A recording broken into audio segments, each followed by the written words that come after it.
السلام عليكم ورحمة الله وبركاته. إن الحمد لله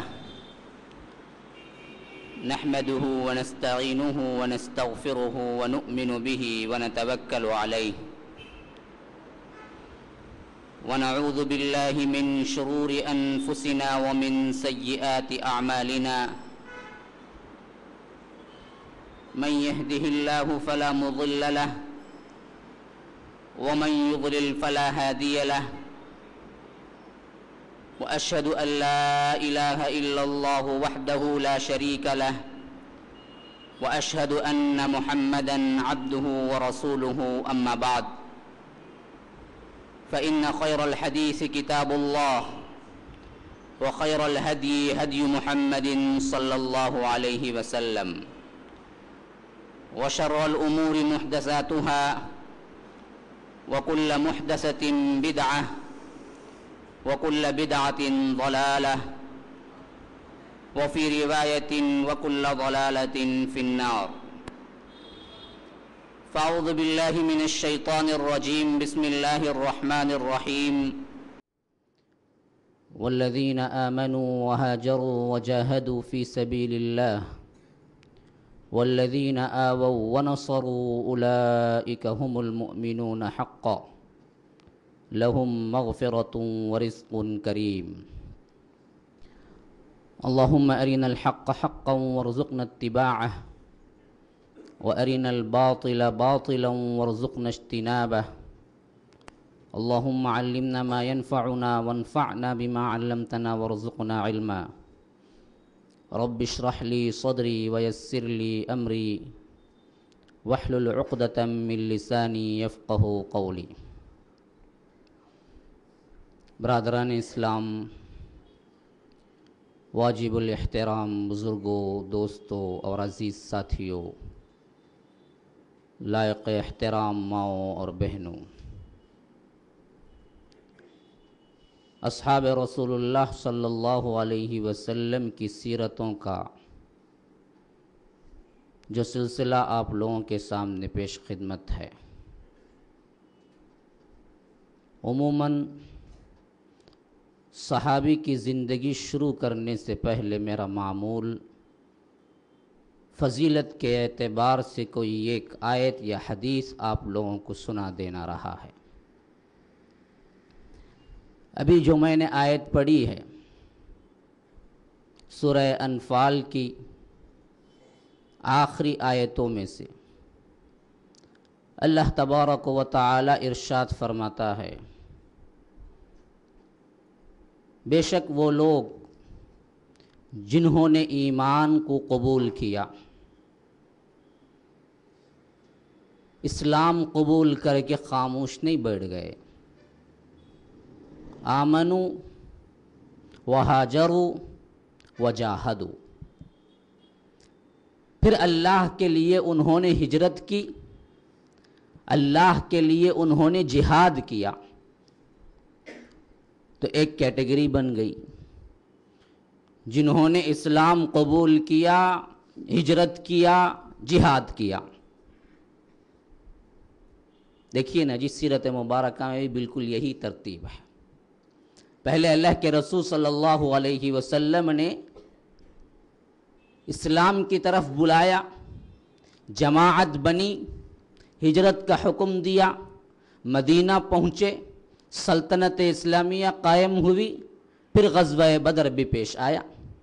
فرمایا کہ والذین آمنوا وہاجروا وجاہدوا فی سبیل اللہ، اللہ کی راہ میں اللہ کے لیے اسلام قبول کیا، ایمان لائے، جہاد کیا، ہجرت کیا. والذین آووا ونصروا اولئک هم المؤمنون حقا، پھر جو ہجرت کر کے گئے ان لوگوں کے مددگار جو لوگ بنے. اب دوسری کیٹیگری بن گئی.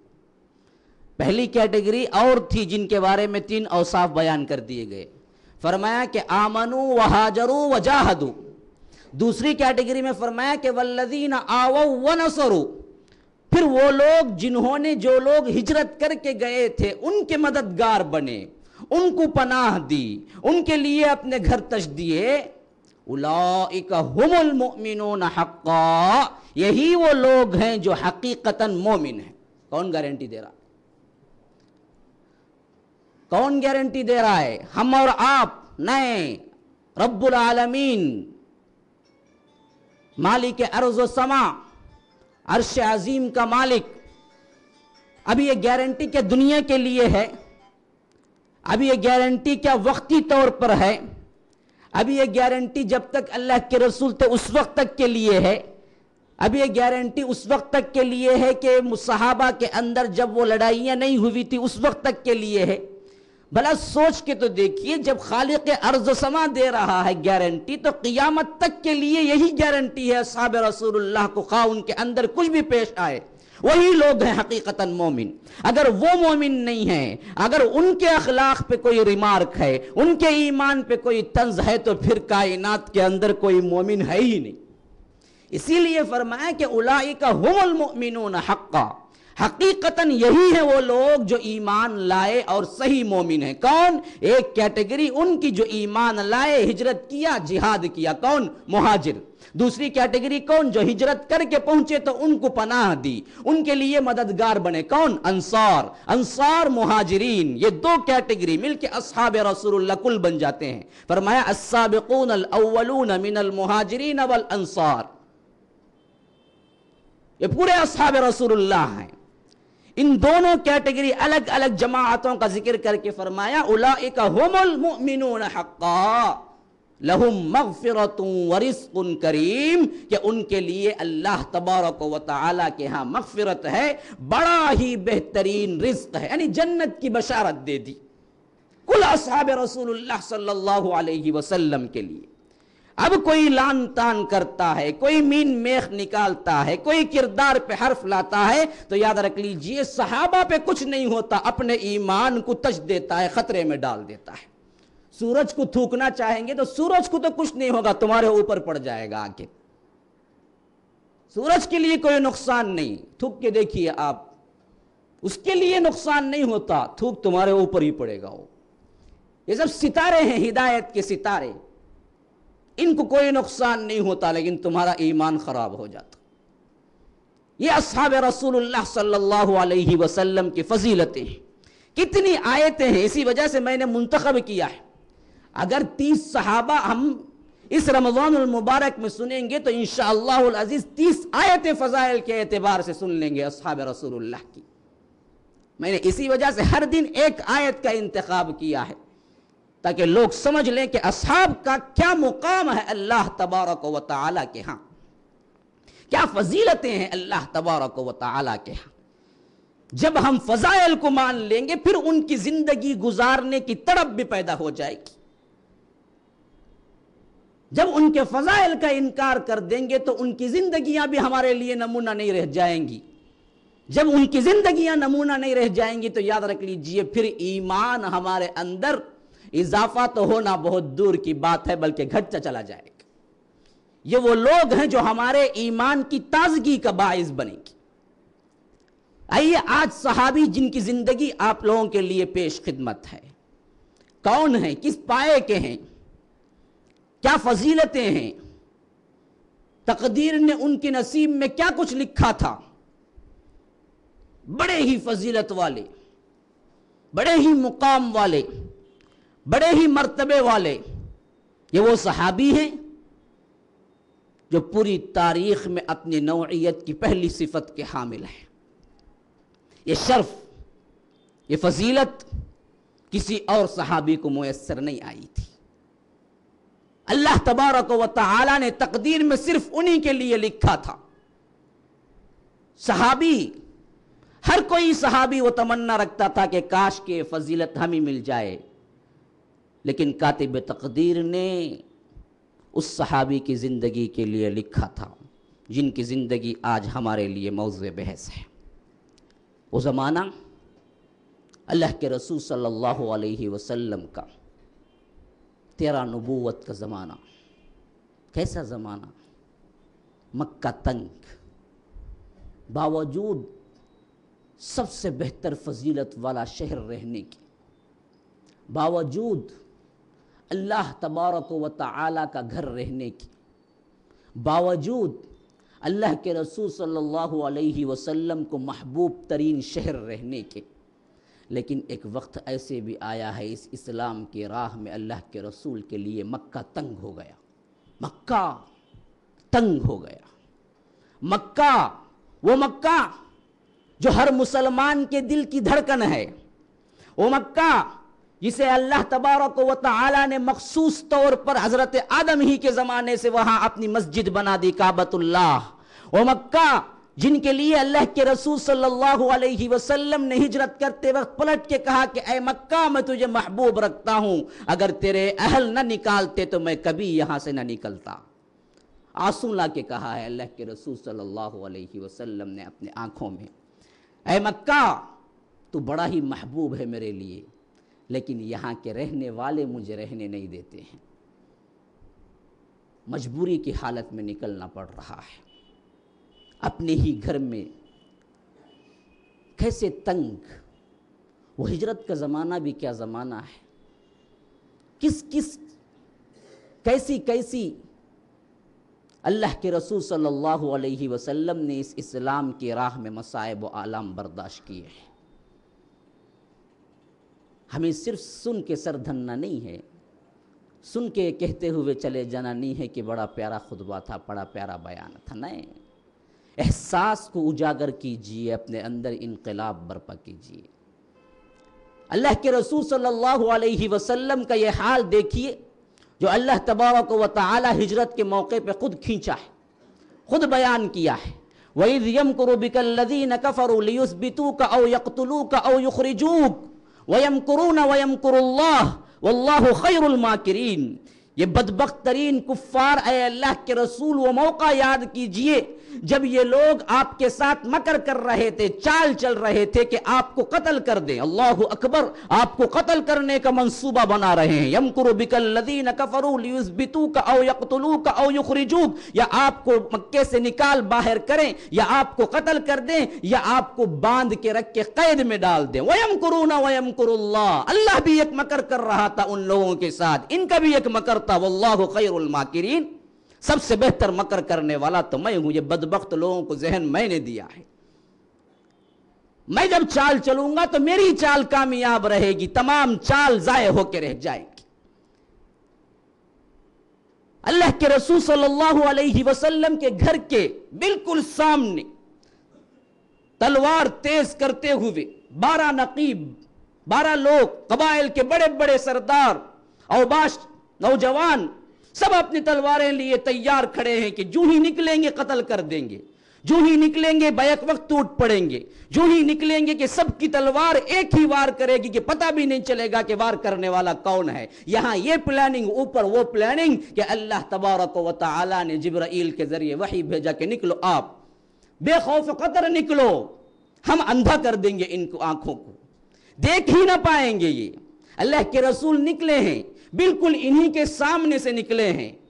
وَجَعَلْنَا مِن بَيْنِ أَيْدِيهِمْ سَدًّا وَمِن خَلْفِهِمْ سَدًّا فَأَغْشَيْنَاهُمْ فَهُمْ لَا يُبْصِرُونَ۔ یہ آیت پڑھتے ہوئے اللہ کے رسول صلی اللہ علیہ وسلم چند کنکریاں اٹھاتی ہیں مٹی سے، اور وہ آیت پڑھ کے پھونک مار کے پھینک دیتے ہیں۔ حدیث میں آتا ہے کہ جتنے لوگ وہاں پر کھڑے ہوئے تھے سب کے سروں پہ کچھ نہ کچھ مٹی پڑی، اور جن پہ بھی پڑی سب کی آنکھیں اندھی ہو گئی، بس اللہ نے پردہ ڈال دیا۔ انہی کے سامنے سے اپنی چادر کو اوڑے ہوئے اللہ کے رسول صلی اللہ علیہ وسلم گزرتے چلے گئے، پتہ ہی نہ چلا۔ فانوس بن کے جس کی حفاظت ہوا کرے، وہ شمع کیا بجھے جسے روشن خدا کرے۔ دیکھیے چراغ ہے نا، چراغ کو بجھنے کا خطرہ سب سے زیادہ ہوا سے ہوتا ہے۔ ہوا ہی جب چراغ کو حفاظت کرنے لگے تو پھر بجھانے والا کون ہے اس کو؟ اللہ تبارک و تعالی جب کسی کو محفوظ کرنے کا ارادہ کر لے تو پھر کائنات کا کون ہے جو اس کو نقصان پہنچا سکتا ہے؟ اللہ کے رسول صلی اللہ علیہ وسلم کی حفاظت کا ذمہ 7 آسمانوں کے اوپر ہوا ہے۔ یہ لوگ اللہ کے رسول صلی اللہ علیہ وسلم کا کیا بگاڑ سکتے ہیں؟ یہ سب سے بڑا نمونہ ہے ہجرت کا۔ اللہ کے رسول صلی اللہ علیہ وسلم یہاں سے نکلے ہیں مدینے کی طرف، 8 دن کا سفر، جبکہ 3 دن کا سفر ہے اصل میں، لیکن چھپتے چھپاتے، ڈر کا ماحول، راستہ دوسرا، لمبا راستہ، پیچھے کا راستہ اپناتے ہوئے جب پہنچے، 8 دن مکمل پرصعوبت، مصیبت میں، تکلیف میں، کھانے پینے کے لیے کچھ نہیں، وقفہ وقفہ، لمحہ لمحہ خطرہ کہ کون آ جائے، کون حملہ کر دے، کون گرفتار کر لے۔ اللہ کے رسول صلی اللہ علیہ وسلم ایسی پرصعوبت منزل اور سفر طے کر کے جب پہنچتے ہیں قباء کے اندر، وہاں پر قیام کرتے ہیں 14 دن، بعض روایتوں میں ہے کہ 10 دن۔ پھر اللہ کے رسول صلی اللہ علیہ وسلم اسی قباء میں جہاں پر قیام کرتے ہیں ایک مسجد کی بھی تعمیر کرتے ہیں، وہی مسجد ہے جس کے بارے میں اللہ تبارک و تعالی کہتا ہے کہ لَمَسْجِدٌ أُسِّسَ عَلَى التَّقْوَى مِنْ أَوَّلِ يَوْمٍ أَحَقُّ أَن تَقُومَ فِيهِ، سب سے پہلے دن جو مسجد کی بنیاد رکھی گئی وہ بنیاد کیا ہے؟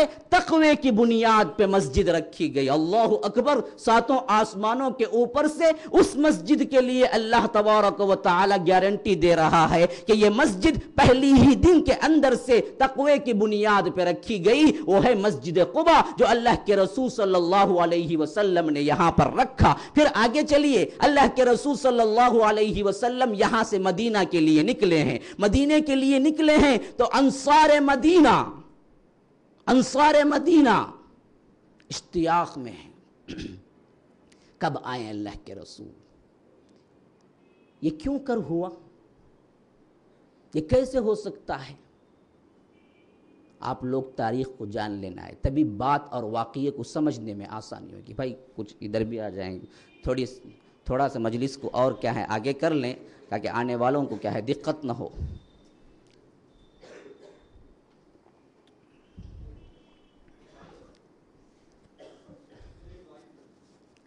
وہ آگے آپ جو کہہ رہے ہیں آپ ہی آگے آ جائیں نا، یہاں سے اشارہ کریں گے تو وہ برابر رہے گا، خامخواہ مجھے پیچھے سے کرتے ہیں تو میں اپنی تقریر کو منقطع کرنا پڑتا ہے۔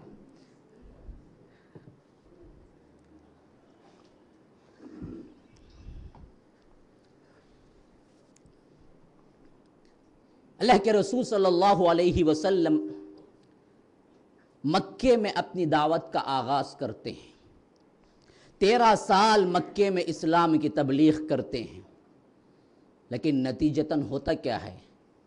13ویں سال اللہ کے رسول کو مکہ چھوڑنا پڑتا ہے۔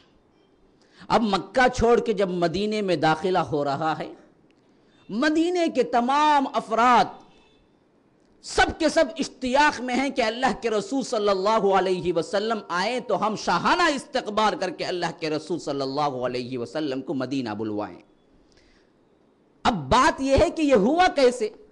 تبلیغ مکے میں ہوئی، مکے سے نکلنا پڑا، مدینے میں داخلہ ہو رہا ہے، تمام مدینہ اللہ کے رسول صلی اللہ علیہ وسلم کا مشتاق ہے کہ کب آئیں، کیسے ہم اللہ کے رسول صلی اللہ علیہ وسلم کے میزبان بنیں۔ یہ کیوں ہوا تھا؟ تو یاد رکھ لیجئے، اس کے لیے سیرت کے چند واقعات ذہن میں رکھ لیجئے۔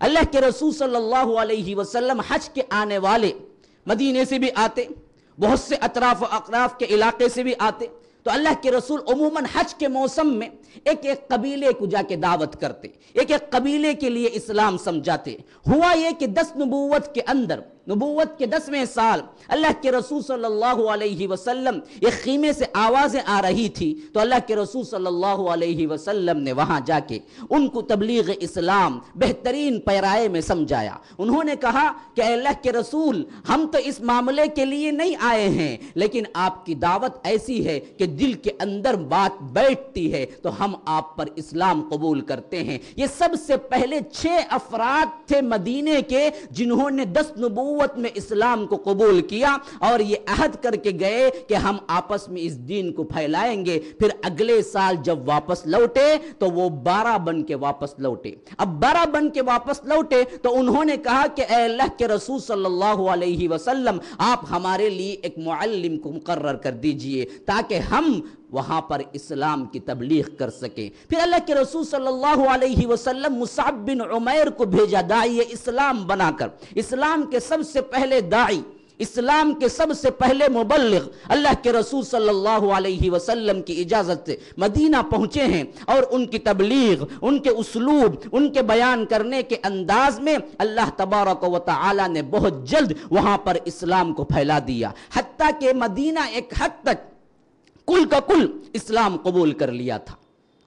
اب 12 نبوت میں جب یہ پلٹے ہیں، ایک کثیر تعداد ہو کے پلٹے ہیں، پھر اللہ کے رسول صلی اللہ علیہ وسلم کے پاس 13 نبوت میں آئے تھے 75 لوگ، 75، جس میں 2 عورتیں اور 73 مرد اللہ کے رسول کے پاس آئے، کہا کہ اللہ کے رسول ہم آپ کی یہ حالت مکے میں دیکھ نہیں سکتے، کتنے پیارے لوگ ہیں، دیکھیے ابھی اسلام قبول کیا ہے لیکن اپنا تن من دھن نچھاور کرنے کے لیے تیار ہے۔ رسول کی تکلیف، رسول کی ایذا رسانی ان کے آنکھوں سے نہیں دیکھی جاتی۔ سب مل کے کہتے ہیں اللہ کے رسول ایک میٹنگ منعقد کیجیے۔ اللہ کے رسول کہتے ہیں کہ ماحول بڑا خراب ہے، یہ لوگ دیکھ لیں گے تو حملہ کر دیں گے، ایسا کرو رات میں جب لوگ سو جاتے ہیں تم بھی سو جاؤ، جب ایک پہر گزر جائے تم نکل کے عقبہ کی گھاٹی، عقبہ ایک جگہ کا نام، ایک پہاڑی کا نام، یہاں پر جمع ہو جانا۔ راوی حدیث خود کہتے ہیں کعب بن مالک، ہم اپنے بستروں سے یوں نکلے جس طرح کیا ہے گھونسلوں سے پرندے نکلا کرتے ہیں، ویسے ایک ایک کر کے ہم جمع ہونا شروع ہوئے، اور اسی میں ایک پہر لگ گیا، حتیٰ کہ رات کا ایک پہر گزر چکا تھا۔ ہم پورے 75 لوگ اللہ کے رسول صلی اللہ علیہ وسلم جمع ہو گئے۔ اللہ کے رسول اپنے چچا عباس کے ساتھ آئے، ابھی عباس اسلام قبول نہیں کیے ہیں، صرف بھتیجے کی محیت میں، بھتیجے کے لیے اس کی حمیت میں انہوں نے کیا کیا، مدافعت کے لیے اللہ کے رسول صلی اللہ علیہ وسلم کے ساتھ آئے اور کہا کہ لوگوں دیکھو تمہاری بات مجھ تک پہنچی ہے، تم اللہ کے رسول صلی اللہ علیہ وسلم کو مکے سے لے جانا چاہتے ہو، یہاں اللہ کے رسول بخیر و عافیت ہیں، اگر تم لے جا کے حفاظت کرنے کی ذمہ داری پوری لینا چاہتے ہو تو لے جاؤ، اگر لے جا کے چھوڑ دینا چاہتے ہو تو اس سے بہتر مکہ ہی صحیح ہے کہ مکے ہی میں رہے وہ لوگ۔ تمام صحابہ جوش میں آ جاتے ہیں۔ انصار صحابہ کہتے ہیں کہ آپ کیا سمجھے ہیں، ہم پورا خطرہ محسوس کر کے اللہ کے رسول صلی اللہ علیہ وسلم سے وعدہ کرتے ہیں کہ ہم اپنی جانوں سے اور اپنے خاندان سے، اپنے اولاد سے زیادہ اللہ کے رسول صلی اللہ علیہ وسلم کی مدافعت کریں گے۔ ہم یہاں پر مکے میں اس زندگی کو، جو کچھ اللہ کے رسول صلی اللہ علیہ وسلم کے ساتھ قریش کر رہے ہیں، یہ ہم نہیں دیکھ سکتے، ہم لے جانا چاہتے ہیں مدینہ اللہ کے رسول صلی اللہ علیہ وسلم کو، اور اپنی جان اور اپنی اولاد کی جس طرح حفاظت کریں گے بلکہ اس سے زیادہ ہم اللہ کے رسول کی حفاظت کرنے کی ذمہ داری لیتے ہیں۔ اللہ کے رسول صلی اللہ علیہ وسلم یہ سن کے خوش ہو جاتے ہیں۔ اتنے میں ایک صحابی آگے آتے ہیں، کہتے ہیں کہ اے اللہ کے رسول ہم تو اپنا وعدہ پورا کرنے کے لیے تیار ہیں، آپ آئیں ابھی سے ہم لے جانے کے لیے تیار ہیں، آپ اپنی جانوں سے زیادہ ہم آپ کی حفاظت کرنے کے لیے تیار ہیں، لیکن ایک زمانہ بعد میں آئے اور اللہ تبارک و تعالی ہمیں شان و شوکت دے دے، ہمیں قوت دے دے، ہمیں سلطنت دے دے، تو کیا پھر واپس آپ مکہ لوٹ جائیں گے؟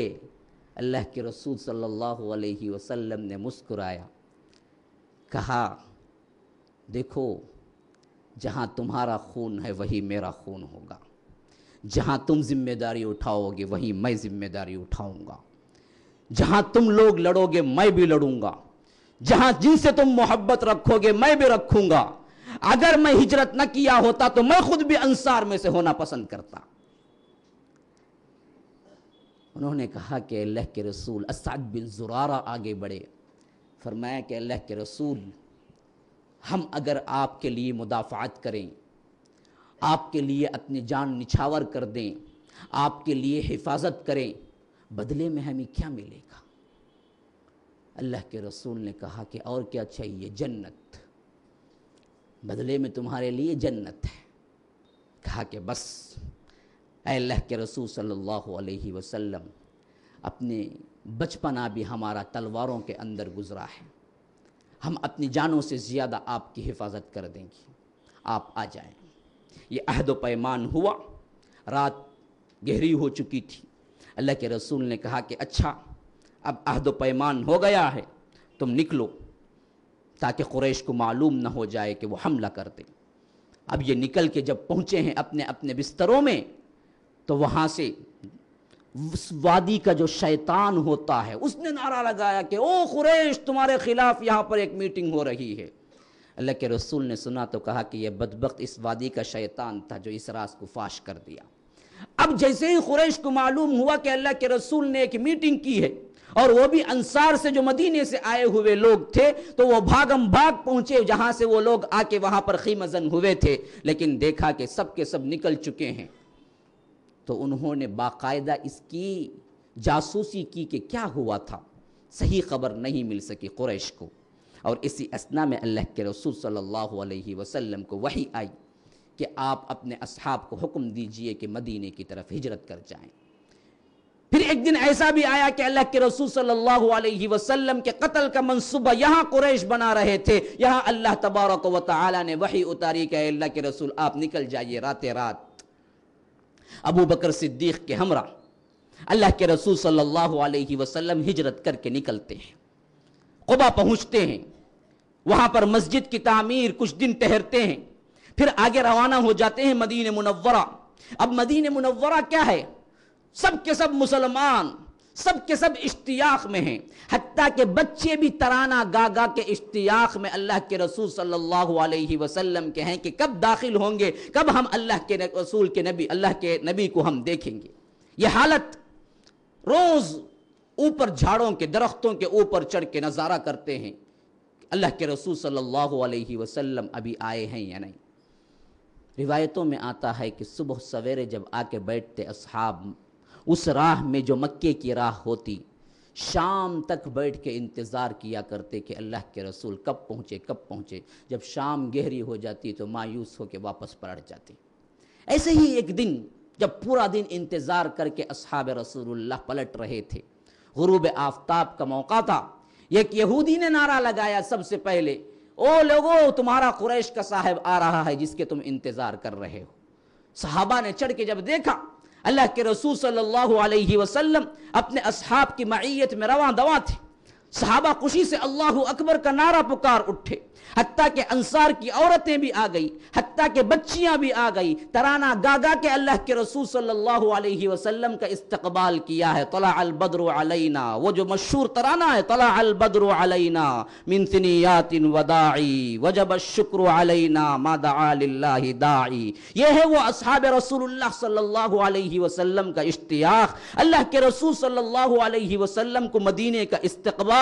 خدا کی قسم کائنات کے اندر اس سے زیادہ روح پرور منظر کبھی مدینے نے نہیں دیکھا تھا جب اللہ کے رسول صلی اللہ علیہ وسلم نے مدینے میں داخلہ لیا تھا۔ اتنا بہترین منظر چشم فلک نے کبھی نہیں دیکھا تھا۔ اللہ کے رسول صلی اللہ علیہ وسلم اپنی اونٹنی قصوہ کے ساتھ اندر داخل ہوئے، ابو بکر ساتھ میں ہیں، صحابہ ساتھ میں ہیں، ہر ایک صحابی جو انصار کے رئیس لوگ ہیں، بڑے بڑے لوگ ہیں، قبائل کے بڑے ہیں، گھر جن کے نزدیک ہیں، راستے میں جن کے گھر پڑ رہے ہیں، ایک ایک دوڑ کے آتا ہے، اللہ کے رسول صلی اللہ علیہ وسلم سے کہتا ہے اے اللہ کے رسول آپ ہمارے گھر مہمان بن جائیے، آپ ہمارے گھر مہمان بن جائیے۔ ہر ایک کا یہی دعویٰ ہے، ہر ایک کی یہی تمنا ہے، ہر ایک کی یہی امید ہے، سب کہہ رہے ہیں اے اللہ کے رسول یہ شرف میرے لیے، یہ شرف میرے لیے۔ اللہ کے رسول صلی اللہ علیہ وسلم نے کہا کہ اس اونٹنی کا راستہ چھوڑ دو، اس کو مت پکڑو، فإنہا مامورہ، یہ اللہ کی طرف سے مامور کی گئی ہے، اس کو پتا ہے کہ میں کہاں ٹھہرنا ہے، اللہ ڈائریکٹ حکم دے گا اس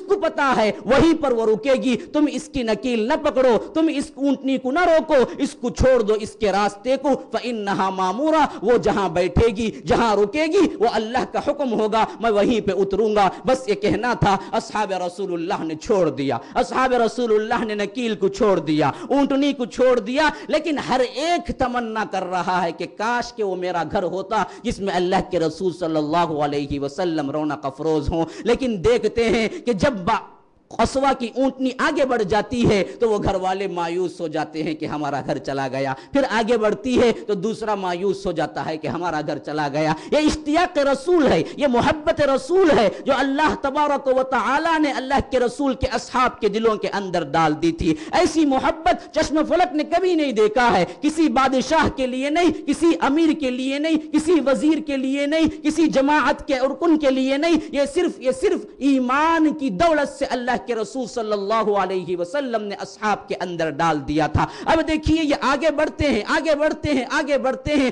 حتیٰ کہ اونٹنی چلتی چلتی چلتی بنو نجار کا جو قبیلہ ہے، بنو نجار کا قبیلہ، بنو نجار کون ہے؟ یہ خود اللہ کے رسول صلی اللہ علیہ وسلم کے ننیال والے ہیں، نانی کا خاندان یہیں پر ہے۔ تو جب بنو نجار کے قبیلے کے اندر داخل ہو جاتے ہیں تو بنو نجار کے جتنے رئیس ہوتے ہیں سب کے سب ہمتن بالکل چشم براہ ہیں کہ دیکھ رہے ہیں کہ کس کے گھر کے قریب بیٹھتی ہے، سب سوچ رہے ہیں کہ میرا گھر ہوگا، میرا گھر ہوگا۔ تو اونٹنی چلتی چلتی چلتی چلتی ایک خالی میدان ہوتا ہے، وہاں جا کے بیٹھ جاتی ہے۔ بنو نجار کے سب رئیس بھاگتے ہوئے آتے ہیں، کہتے ہیں کہ اللہ کے رسول میرا گھر قریب ہے، میرا گھر قریب ہے، میرا گھر قریب ہے۔ اللہ کے رسول کہتے ہیں کہ نہیں، چھوڑ دو، میں ابھی نہیں اتروں گا۔ اسی پہ بیٹھے رہتے ہیں۔ اونٹنی پھر اٹھتی ہے، پھر ایک چکر لگاتی ہے، پھر بالکل وہی جگہ بیٹھ جاتی ہے جہاں پہلے بیٹھی تھی۔ اب جیسے ہی وہاں پر بیٹھتی ہے اس جگہ پر، اب وہ صحابی آگے بڑھتے ہیں جن کی زندگی ہے آج ہمارے لیے۔ ابو ایوب الانصاری دوڑتے ہوئے آتے ہیں، اللہ کے رسول کا سامان اٹھا کے گھر لے چلے جاتے ہیں۔ دوسرے رئیس بھی دوڑتے ہوئے آتے ہیں، کہتے ہیں کہ اللہ کے رسول ہمارا گھر بھی نزدیک ہی ہے اس زمین سے۔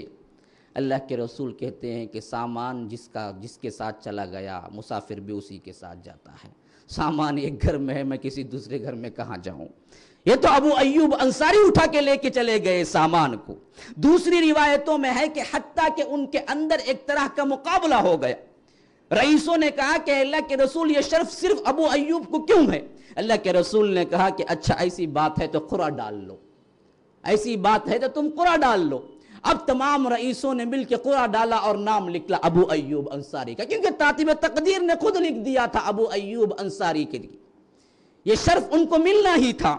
ابو ایوب انصاری کو اللہ کے رسول صلی اللہ علیہ وسلم کے میزبان بننا ہی تھا، اللہ کے رسول صلی اللہ علیہ وسلم مہمان بن کے ان کے گھر کو جانا ہی تھا۔ یہ تو اللہ تبارک و تعالی یہ شرف ان کے لیے لکھ دیا تھا۔ اللہ کے رسول صلی اللہ علیہ وسلم حضرت ابو ایوب انصاری کے گھر میں 6 ماہ تک قیام کرتے ہیں، جب تک کہ اللہ کے رسول کے حجرات نہیں بنے۔ جہاں پر یہ اونٹنی بیٹھی تھی، کہاں بیٹھی تھی پتہ ہے؟ یہی وہ جگہ ہے جہاں آج مسجد نبوی ہے۔ آج جو مسجد نبوی ہے وہی مقام ہے جہاں پر سب سے پہلے قصوہ کی اونٹنی بیٹھی تھی۔ اللہ کے رسول صلی اللہ علیہ وسلم اپنے مدینے کے قیام کے دوران ابو ایوب انصاری کے گھر میں رہتے ہیں تو سب سے پہلے اپنا گھر نہیں بناتے۔ یہ اسوہ ہے، یہ اصول ہے، یہ مسلمانوں کے لیے دعوت ہے کہ جہاں بھی جاؤ، جہاں بھی اکٹھے ہو، سب سے پہلے اپنے گھر کی فکر مت کرو، اللہ کے گھر کی فکر کرو۔ اللہ کے رسول صلی اللہ علیہ وسلم سب سے پہلے اپنے حجرات کو نہیں بنایا، اپنے گھر کی تعمیر نہیں کی تھی، بلکہ سب سے پہلے قیام کے دوران سب سے پہلی بات جو نکلی وہ یہ کہ یہ زمین کس کی ہے، میں اللہ کے لیے اس کو وقف کرنا چاہتا ہوں۔ اصحاب رسول اللہ صلی اللہ علیہ وسلم آگے بڑھے، کہا کہ اے اللہ کے رسول قیمتاً نہیں، ہم تحفتاً دینے کے لیے تیار ہیں، آپ بس حکم کیجئے، ہم اس زمین کو عطا کر دیتے ہیں۔ اللہ کے رسول نے کہا کہ نہیں، میں قیمتاً لوں گا۔ قیمت مقرر ہی 10 دینار، یا بعض روایتوں میں آتا ہے کہ 10 مسقال سونا قیمت مقرر ہوئی۔ اللہ کے رسول صلی اللہ علیہ وسلم ابو ایوب انصاری کو حکم دیا کہ آپ اس کو ادا کر دیں۔ ابو ایوب انصاری پہلی شخصیت ہیں جو مسجد نبوی کی زمین کو خریدنے والے۔ یہی وہ بابرکت جگہ ہے جہاں اللہ کے رسول نے اس مسجد کا قیام کیا تھا، جو فضائل کے لحاظ سے مسجد حرام کے بعد نمبر 2، دوسرے نمبر پر آنے والی مسجد جہاں کی ایک نماز کا ثواب 1000 نماز کے ثواب کے برابر ہے۔ اس مسجد کی تعمیر ہوتی رہی، اللہ کے رسول صلی اللہ علیہ وسلم ابو ایوب انصاری کے گھر قیام کرتے رہے۔ کیا محبت تھی وہ اصحاب کو بھی اپنے رسول کے ساتھ۔ ہمارا موازنہ کرتے رہیے کہ ہم کتنی محبت کرتے ہیں۔ کیا ادب ملحوظ تھا اللہ کے رسول کا اصحاب رسول اللہ کو۔ میں 2 واقعات سناتا ہوں اس کے، ابو ایوب انصاری کے ادب و احترام کے سلسلے میں۔ حضرت ابو ایوب انصاری کا گھر 2 منزلہ تھا، اوپر کی ایک منزل، نیچے کی ایک منزل۔ جیسے ہی گھر میں داخل ہوئے، ابو ایوب دوڑتے ہوئے آئے، کہا کہ اللہ کے رسول آپ اوپر کی منزل میں ٹھہر جائیں، میں نیچے کی منزل میں ٹھہر جاتا ہوں، آپ کے لیے اوپری منزل خالی کیے دیتا ہوں۔ اللہ کے رسول نے کہا کہ نہیں ابو ایوب، مسئلہ یہ ہے کہ لوگ ملنے آتے جاتے رہیں گے، میرے لیے تکلیف کا باعث ہوگا، تمہارے لیے بھی تکلیف کا باعث ہوگا کہ میں نیچے اتروں پھر اوپر چڑھوں، بہتر ہے کہ میں نیچے رہ جاتا ہوں، تم اوپر کی منزل لے لو۔ لیکن دل مان نہیں رہا تھا، ادب مانے تھا۔ ابو ایوب سوچ رہے تھے کہ میں محبت وحی اللہ کے رسول صلی اللہ علیہ وسلم کے اوپر چلوں پھروں۔ اللہ اکبر، ادب کا تقاضا دیکھیے، احترام کا تقاضا دیکھیے۔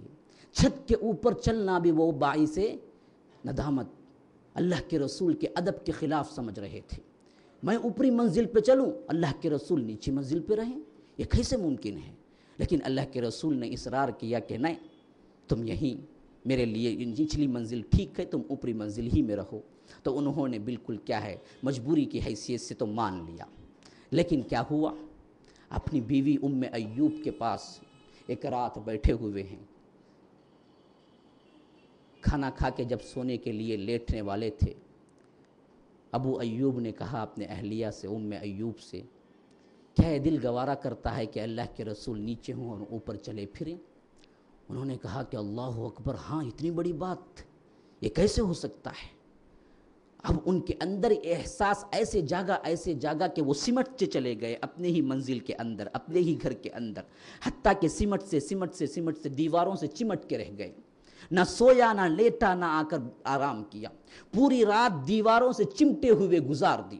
صبح سرخ آنکھوں سے جب نیچے اترے تو اللہ کے رسول نے پوچھا کہ ابو ایوب کیا ہوا، سوئے نہیں؟ کہا کہ اللہ کے رسول بات یہ ہے کہ یہ احساس میرے اندر اتنا جاگا کہ میں سوچنے لگا کہ آپ کے اوپر میں چلوں، آپ کے اوپر میں پھروں، یہ کبھی نہیں ہو سکتا ہے، اسی وجہ سے میں اور میری اہلیہ میں سمٹ کے رہ گئے، نہ سویا نہ آرام کیا۔ اللہ کے رسول نے تھپکی دے کے سمجھایا کہ ابو ایوب ایسی کوئی بات نہیں ہے، یہ دراصل میرے ہی آرام کے باعث ہے کہ میں اوپر جاؤں تو مشکل ہو جائے گی، اس وجہ سے کیا ہے تمہارے لیے کوئی ندامت کا باعث نہیں، تم اوپر رہو۔ یہ تسلی کے لیے کچھ دن پھر اوپر چلے گئے۔ کہتے ہیں کہ پھر ایک مرتبہ ایسا ہوا کہ ابو ایوب انصاری کے وہ جو منزل تھی، اوپر کی منزل میں ایک مٹکا تھا جس میں پانی بھرا ہوا تھا۔ اچانک یہ ہوا کہ وہ مٹکا ٹوٹ گیا اور وہ پانی پورا نیچے گرنے لگا۔ اب ان کے پاس تو ایک ہی لحاف تھی، اوڑھنے کے لیے ایک ہی لحاف تھا، لیکن باوجود بہت زیادہ سخت ٹھنڈ کے انہوں نے یہ کیا کہ کوئی ایک قطرہ پانی نیچے نہ ٹپک جائے، اس لحاف کو اٹھا کے ڈال دیا۔